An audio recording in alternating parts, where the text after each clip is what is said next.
a outra. Deixa eu ver como é que eu botei aqui. Deixa eu jogar. Qual seria? Aqui a gente acaba, né? Boa tarde, Marcelo. Aqui a gente acaba no intestino delgado, certo? E aí a gente começa o intestino grosso. Então, acompanhe o seguinte, ó. Nós tínhamos, eu falei para vocês na aula passada que o principal local, o principal órgão de digestão era o intestino delgado, particularmente o duodeno, é o nosso principal órgão de digestão, tá? E o jejum no ilha tinha a função de absorção de nutrientes, beleza? Então, aí o que acontece? Teoricamente, agora, os restos alimentares, né, que se encontram no jejum no ilha que não foram absorvidos, eles passam para o intestino grosso, e no intestino grosso, o que vai acontecer? A maior parte dos nossos sucos digestivos, a saliva, o suco gástrico, o suco pancreático, o suco entérico, são sucos ricos em água, tá? E essa água ela tem que ser reabsorvida. Então, ela vai ser particularmente reabsorvida lá no intestino grosso, beleza? Então, quando eu penso em intestino grosso, a gente pode colocar aqui, ó, como funções primordiais aí, uma reabsorção de água e sais minerais. Também tem uma reabsorção importante de sais minerais aqui. Beleza, ficando só a massa orgânica que a gente não conseguiu digerir e, consequentemente, não conseguimos absorver, tá? Lembre-se que para que a absorção aconteça, a molécula ela tem que estar no seu nível mais simples, ela tem que ser uma molécula pequenininha, beleza? Como ela tem que ser pequenininha, aí você consegue absorver, lembrando que essa molécula tem que atravessar a membrana plasmática, a membrana celular.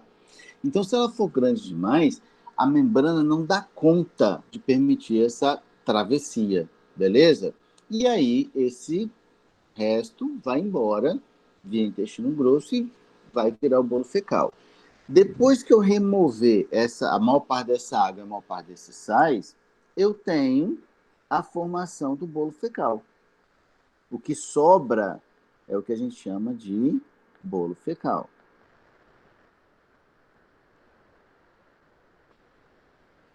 Beleza? E uma coisa aqui também que vale a pena chamar a atenção, pessoal, é o seguinte: a maior parte do bolo fecal não é resto que eu comi. A maior parte do que eu não digeri, né? Então não consegui aproveitar, não consegui absorver. A maior parte do bolo fecal é matriz da nossa flora intestinal, é bactéria. A maior parte do bolo fecal é bactéria. Beleza? Vou fazer uma observação aqui sobre isso. Lembre-se que a nossa flora intestinal ela é super importante para a gente, né? Nós vivemos em simbiose com as bactérias da nossa flora intestinal e elas são necessárias para que a gente, inclusive, obtenha vários nutrientes, belezinha? Eu não lembro se a gente chegou a discutir isso em algum momento, mas ou chegamos a falar sobre ela em algum momento. Acho que não, professor. Acho que não, né? Por exemplo, assim, ó, deixa eu escrever aqui a maior parte do bolo fecal é constituída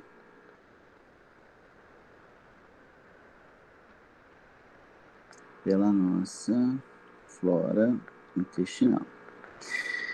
Então imagine o seguinte, galera, você tem ali milhões e milhões de bactérias na nossa luz intestinal e essas bactérias dobram a cada 10, 15 minutos. Então, essas bactérias, elas não podem ficar ali, todas elas, porque imagina, a cada 10, 15 minutos elas estão dobrando de quantidade, a gente teria uma quantidade muito grande, né? Nós literalmente explodiríamos, né? De tanta bactéria, assim. Então, parte dessa flora intestinal, ela vai diariamente embora. E ela vai diariamente embora como? Na forma de bolo fecal.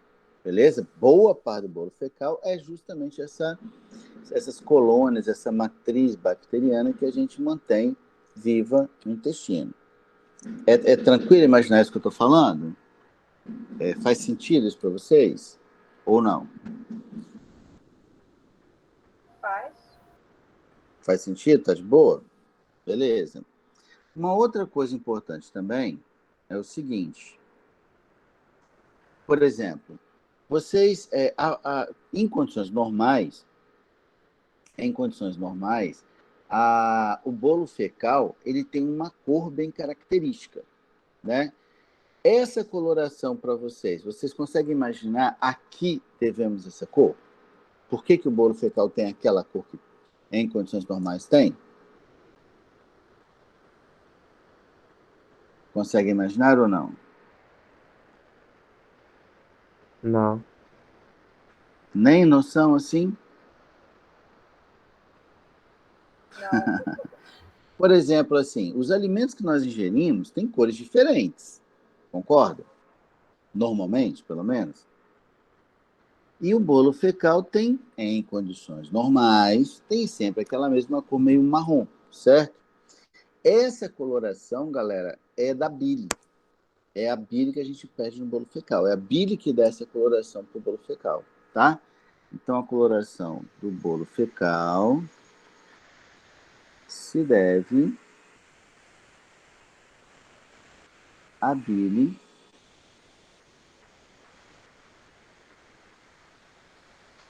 e perdemos parcialmente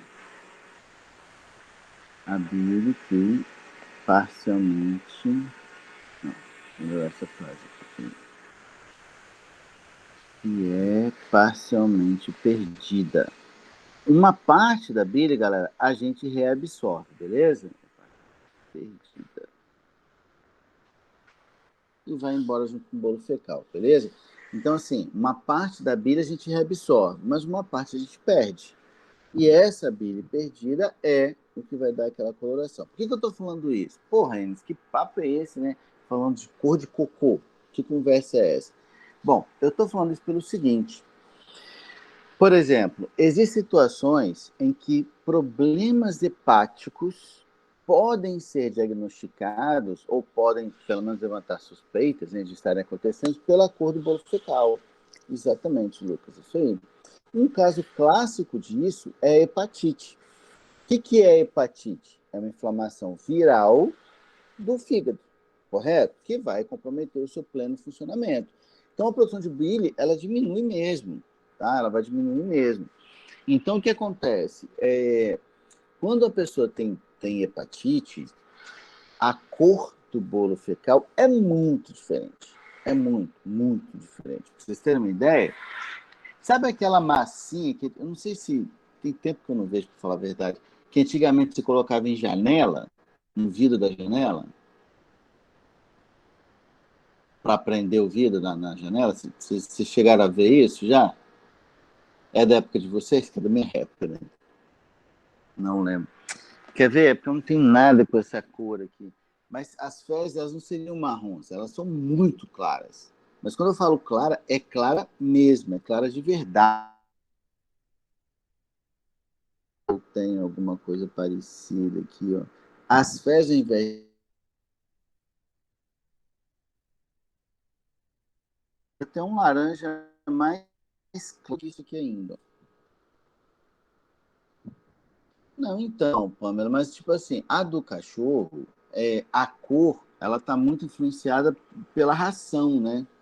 Porque a ração tem pigmento, né? É cachorro que come ração que você está falando? Porque quando o cachorro come com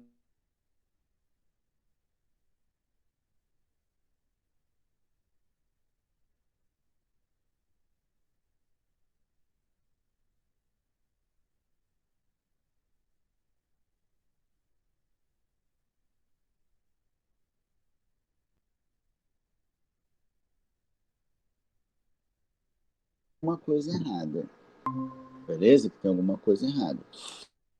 O portador de hepatite, ele tem dois sintomas iniciais que são muito característicos. São essas fezes claras, evidentemente claras, não tem como perceber que tem uma coisa diferente, e, e uma urina muito escura. São dois sintomas bem característicos. Pamela, eu sei que você fez uma piadinha, mas, na verdade, quando a gente come alface, a gente não consegue digerir a alface, né? Porque a maior parte do que você encontra na alface é celulose, né? E celulose é um açúcar que a gente não digere, porque a gente não tem celulase, né? E aí, nesse sentido, né, quando você come alface, o que a gente chama de fibra vegetal é a celulose, são alguns tecidos de sustentação, como esclerênquima, colênquima, que são tecidos vegetais de sustentação, que são de muito difícil digestão. Então, a gente não tem muita dificuldade para digerir fibra, né? Que é a celulose, a maior parte é a celulose. E como a gente não tem enzima para digerir a celulose, ela vai embora. Por exemplo, assim, ó, se você pegar vamos supor assim, você vai jantar, aí você vai fazer uma saladinha de alface, etc e tal. Pega um pedacinho pequeno da alface, beleza? Um pedacinho pequeno. Aí você vai, dobra bonitinho, bota um azeite para ele ficar escorregadio e engole. Engole sem mastigar. Ele sai praticamente intacto no bolo fecal. Beleza? Ele sai intacto. Por quê? Porque você não vai digerir. Você não vai conseguir digerir. Nem a gente, nem animal nenhum. Na verdade, Lucas, não é bem assim. Não é que ela ajuda na digestão, não. Ela ajuda na motilidade intestinal. Ela faz você evacuar todos os dias. Ela deixa o bolo fecal mais úmido. Ele aumenta a motilidade intestinal para você ir ao banheiro todos os dias, né? Fazer seu número 2 lá. É isso que ela faz. Ajudar na digestão, não. Isso não rola, não. Quem digere é enzima, né? Então, o que você ingere é para ser digerido e não para ajudar a ingerir alguma coisa. Sacou? Bom, beleza. E aí, aproveitando aí o comentário de vocês acabaram antecipando uma conversa, tem uma coisa que é o seguinte, por exemplo, como eu não vou digerir a fibra, que é a celulose, basicamente, tá? Parte dessa bile, beleza? Parte da bile que a gente produz, ela se prende na fibra. Imagina, a celulose é igual um emaranhado, é igual uma rede, tá? É igual uma rede, assim, ó. E aí o que acontece? No meio da rede, a bile fica presa. E você não consegue pegar, você não consegue reabsorver. Então, quanto mais fibra, quanto mais celulose, quanto mais folha ou alimentos fibrosos, né, vegetais eu comer, menos bile eu vou reabsorver. Ah, mas isso então é ruim. Não, é o contrário, isso é bom. Por que isso é bom? Isso é bom, pessoal, pelo seguinte: a bile, né, os sais biliares, ele é feito, os pigmentos biliares são feitos com colesterol. O fígado que produz, né? O fígado produz a bile utilizando colesterol. E esse colesterol, o fígado pega. Não, Lucas, não por isso. Eu estou dizendo assim, como o fígado ele usa colesterol para produzir parte desses sais biliares, quando eu não reabsorvo os sais biliares, o meu fígado precisa produzir mais bile, né? Mais desses sais, mais desses pigmentos biliares. E ele produz pigmentos com colesterol. Colesterol que ele tira de onde? Do sangue. Sacou? Que a gente chama de colesterol sérico, que é aquele colesterol que está dissolvido no plasma sanguíneo. E como ele está, como o fígado está precisando de bile, ele vai pegar colesterol, a sua taxa de colesterol cai. Isso é bom, entendeu? Por isso que a ingestão de saladas, folhas, principalmente folhas, é interessante, porque reduz nossas taxas de colesterol, entre outros benefícios, né? Aumentar a motilidade, blá, blá, blá, blá, blá, blá. Beleza? Vamos colocar outra observação aqui. Aliás, vou ficar 10 milhões de observações. Tamanho de observações em cima.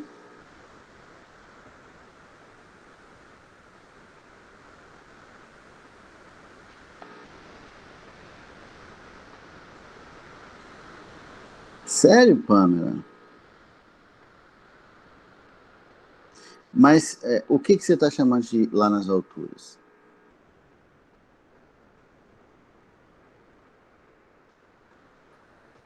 Por que você acha que é muito? Qual o valor que você achou no seu exame que você achou que é muito? Ou que alguém te disse que é muito? Ah, mas 179 não é muito não, pô. De onde você tirou que é muito?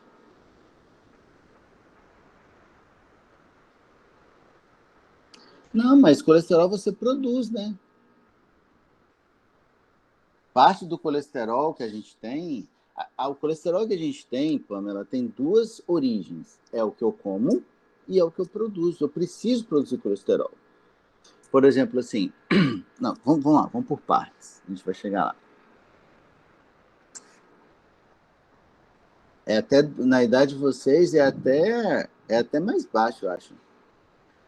Para mim, por exemplo, assim, eu tenho quase 50, né? Então, para mim, se eu mantiver 230, 200, 200 e... Aham.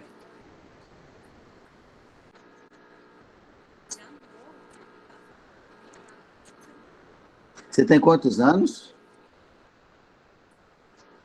Ah, então, é por causa da sua idade, assim, entendeu? Porque como sua atividade metabólica é muito alta, ficar, né? Na verdade, assim, ele está considerando normal nessa faixa por causa da sua idade, mas até uns 200, 220, assim, tá suave, de boaça, porque tem um fator genético envolvido também, né? Não é só alimentação, tem um fator genético envolvido também nessa história, tá? Mas, enfim, então perdi o que eu ia falar. Tá, olha só. A ingestão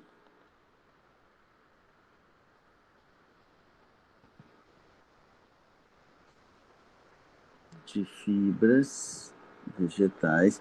Aí lembrando, pessoal, quando eu falo em fibra vegetal, eu estou me referindo principalmente, não é só, tá? Mas é principalmente a celulose, beleza? Aumenta, ou diminui a reabsorção da bile, beleza? Diminui a reabsorção intestinal de bile.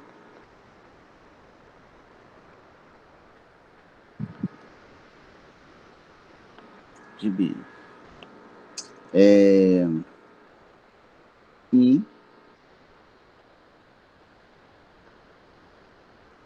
essa condição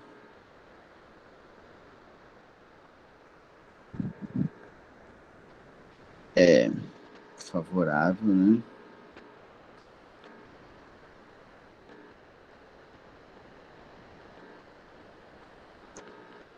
Pois reduzirá.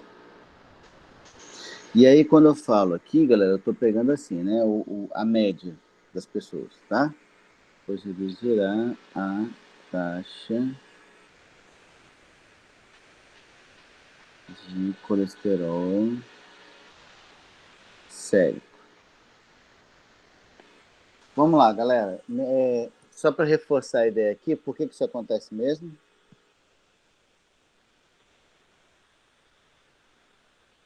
Porque a bile ela se gruda na fibra vegetal, então o corpo ele não tem tanta bile para reabsorver e aí ele tem que produzir mais.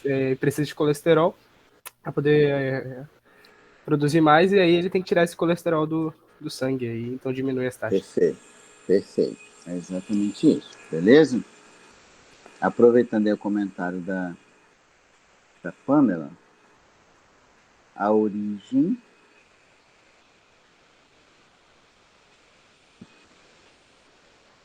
do colesterol sérico.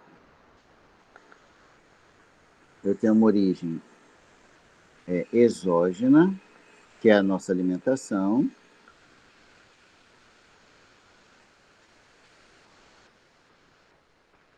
e eu tenho uma origem endógena.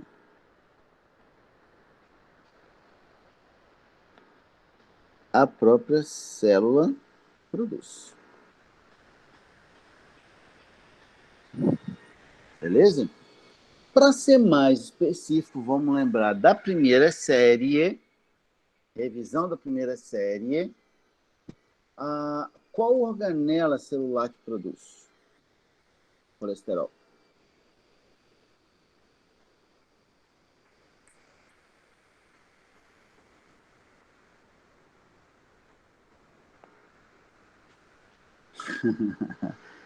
Olha aí, galera, vocês estão fazendo Enem ano que vem. Fala aí comigo.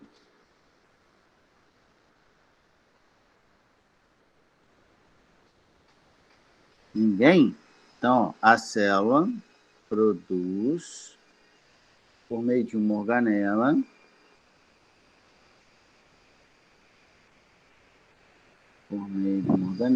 que é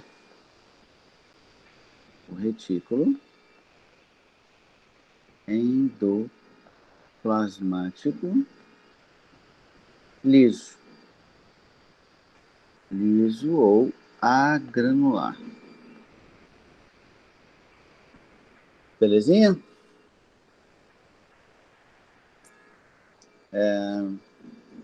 Mais o quê? Lembrando, pessoal, que a gente, assim, o senso comum meio que adotou o colesterol como vilão, mas o colesterol ele tem várias funções importantes para o organismo, tá? E por isso que a gente produz, porque a gente precisa dele, beleza? Então, vou botar aqui, ó. Mas a gente precisa mesmo daquele ruim, mesmo que em pouco? Não, aí vou chegar lá. Aguenta aí só um pouco. Foi quem que falou, Caio? Caio. Caio, segurando só um minutinho aí, Caio. Ó, importância do colesterol. Ó, ele é uma molécula, pessoal, usada como precursor para várias outras moléculas importantes. Lembrando que o precursor é a matéria-prima que eu vou usar para produzir, tá? Então eu uso colesterol para produzir, ó, hormônios sexuais, a testosterona, o estrógeno, são hormônios produzidos a partir do colesterol, tá? É um precursor de hormônios, precursor de vitamina D, que é uma vitamina super importante, tá? Precursor de sais biliares,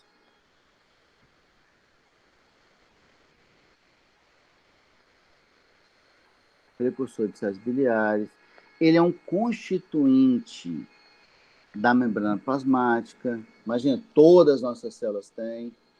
Sério, Lucas? Pô, tem que tomar um solzinho, toma não, de vez em quando, pelo menos, para dar uma ativada aí. Hoje em dia sim, mas é porque ali em 2020 era 24 horas dentro do quarto, entendeu? Pô, não é, aí fica difícil. Constituinte das membranas celulares.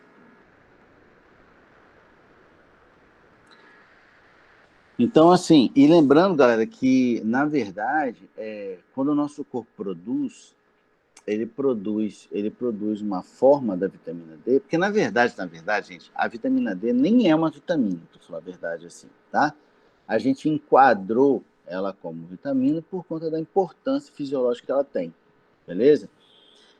Mas, na verdade, a vitamina D é uma substância que a gente não tem um enquadramento bioquímico para ela. A gente teria que inventar um nome de uma nova categoria para incluir a vitamina D. E a vitamina D ela tem assim, vários papéis importantes. Além da. A gente sempre associa a vitamina D à questão óssea, mas tem a ver com questão de imunidade, tem a ver com doenças autoimunes, tem a ver com processos degenerativos, tem a ver com a calcificação, enfim, ela participa de vários processos metabólicos celulares. Então, a vitamina D é uma molécula muito importante, muito importante. E por isso que manter as taxas de vitamina D em quantidades ideais, né, em quantidades bacanas, é legal, né? Porque a vitamina D ela é muito importante, muito mesmo, tá?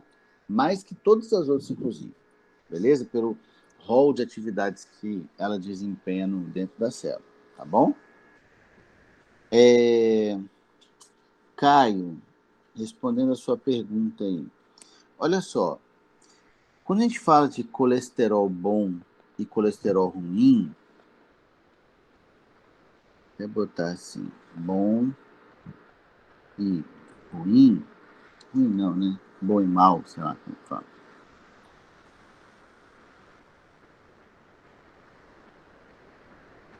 Mau colesterol e bom colesterol. Mal eu posso, mal adjetivo? Fulano é mal. Mas esse mal aí é contrário de bem, né? Tem que ser com U. É estranho. Eu vou colocar aqui ruim. Aí vocês vão entender o que eu tô falando.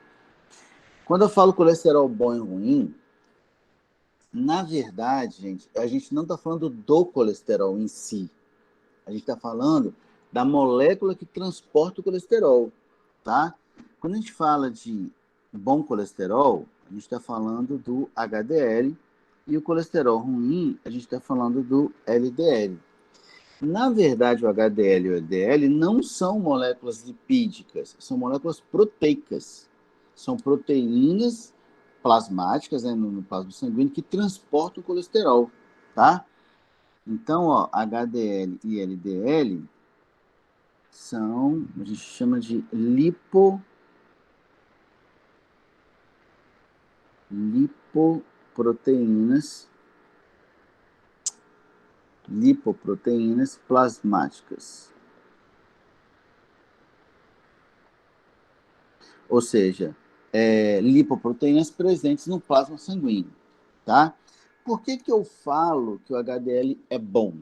Eu falo que o HDL é bom porque ele vai conduzir, ele vai se ligar ao colesterol, aí o colesterol mesmo, tá? O HDL é uma proteína. Ele vai se ligar ao colesterol, tá? Vou fazer aqui, ó.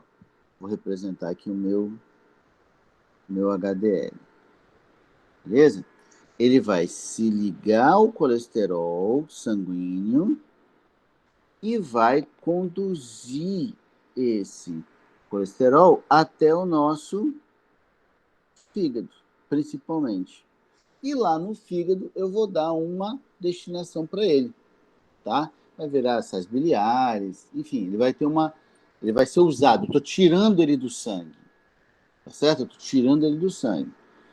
E o LDL, ele é chamado de mau colesterol porque ele deposita esse colesterol na parede do vaso sanguíneo.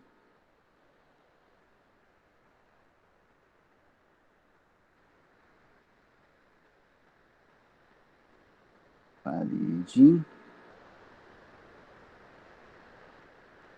do vaso sanguíneo.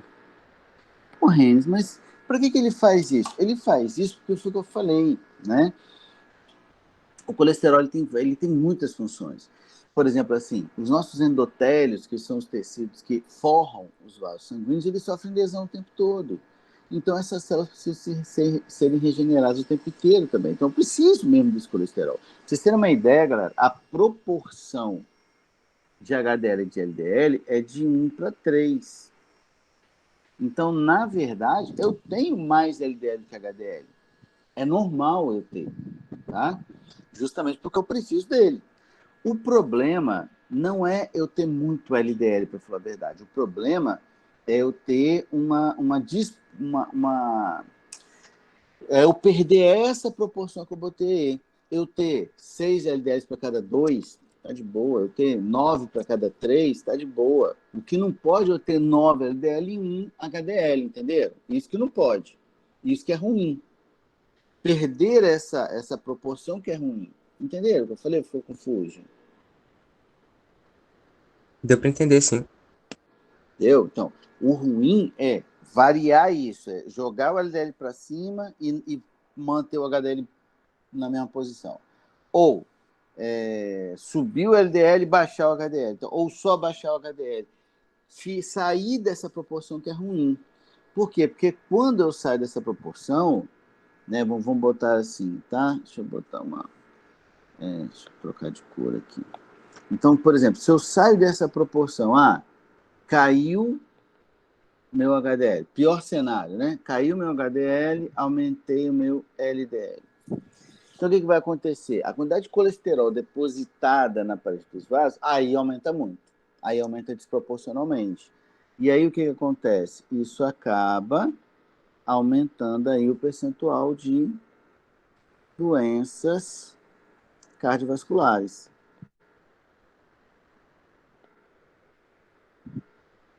A chance, né? Aumenta o percentual de doenças cardiovasculares. Em especial, o infarto do miocárdio, que é o músculo cardíaco, né? E os AVEs, né? Que são os acidentes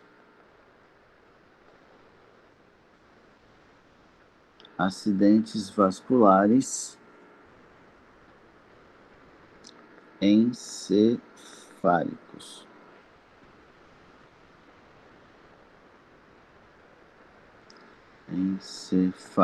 Que a gente chamava de AVC. Né? O AVE é o que a gente chamava de AVC. Belezinha? Caio, respondido aí? Clareou? Respondido. Sim. Beleza. Alguma perguntinha, pessoal? Nada? Professor, Sim. você vai conseguir terminar o sistema de história nessa aula? Não. Tá bom, beleza, então. Por quê? Não, só pra eu pedir pra Para você eu mandar pro mandar? Débora, mas como não vai terminar, aí não faz sentido, não. Deixa eu terminar que eu mando. Tem uma Uhum. partezinha ainda, tá bom? Não, beleza, então. E em relação ao que a gente discutiu hoje, tá de boa? Ah, não, ainda tem uma parada aqui ainda que eu esqueci de falar. Deixa eu sair das observações aqui. Partes. Deixa eu anotar aqui o que eu preciso falar ainda, que não acaba esquecendo. Partes do intestino grosso. Aí na próxima aula eu fecho, beleza? Galerinha,